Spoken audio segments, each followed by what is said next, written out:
ายดีพบกันอีกแล้วกับมาละครสนทวงศ์นักศึกษาทุนฟูลไบรท์ปริญญาโทเรียนอยู่ที่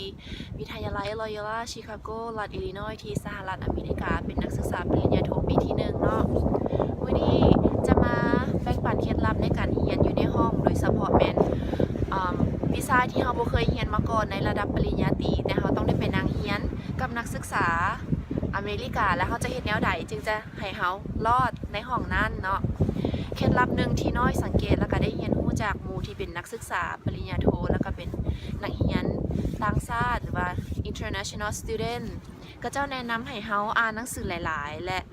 ให้รวมกับหมู่ที่เป็นคนอเมริกาที่เรียนอยู่ในห้องนํกันเคล็ดลับตัวนี้ก็ถือว่าเป็นอีกส่วนหนึ่งที่เฮ็ดให้เขาเรียนรู้ในการเป็นนักเรียนหรือว่าการนำใช้ชีวิตนักเรียนอยู่ที่อเมริกาแต่ว่าสิ่งหนึ่งที่น้อยสังเกตแล้วก็เรียนรู้ได้จากตนเองก็คือเขาต้องเป็นคนที่มีความเป็นตัวของตัวเองแล้วก็มั่นใจในตัวเองมั่นใจในนี้หมายถึง confidence บ่เป็น cocky เนาะ cocky หมายถึงยิงหรือว่าลงตัวเองตัวนี้มันจะแตกต่างกันหลายถ้าเขาเป็นคนที่ยิงหรือว่าลงตัวเองแล้วจะเฮ็ดให้การเรียนของเขาเป็นไปได้ยากถึงแม้ว่าเขาจะเป็นนักเรียนทุนฟูลไบรท์เป็นทุนที่มีชื่อเสียงในอเมริกาก็ตามแต่ในเวลาเดียวกันเขาก็จะต้องมีความอ่อนน้อมถ่อมตนแต่บ่ให้คนอื่นมาเอาเปรียบเขาในสถานการณ์นี้ก็คือเขาต้องเป็นตัวของตัวเองตั้งใจเรียนกล้าถามอาจารย์หรือว่ากล้าถามหมู่ผู้ที่นั่งใกล้ๆเขาบ่ให้อายว่าเขาเรียนหนังสือบ่ได้เขาบ่เข้าใจตัวนี้จะเฮ็ดให้เขาเรียนหนังสือบ่ได้แล้วก็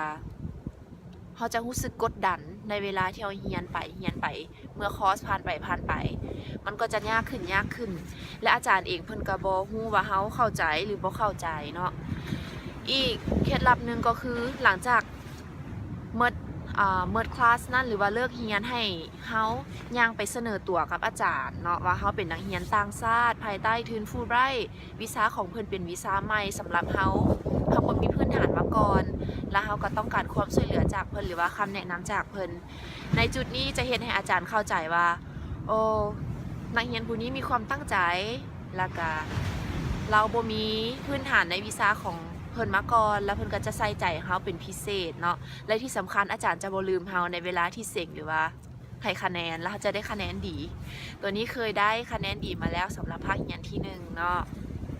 เดี๋ยวเฮาจะมาทวนคืนเคล็ดลับการเรียนอยู่ในอเมริกาเนาะโดยเฉพาะแม่นวิชาที่บ่เคยเรียนมาก่อน1ให้ตั้งใจเรียนแล้วก็บ่ให้ย่อท้อ2ให้ถามหมู่หรือว่าให้ถามอาจารย์3บ่ให้ลงตัวเองหรือว่ายิงเกินไปบ่ดังนั้นเขาก็จะเรียนบ่ได้เลย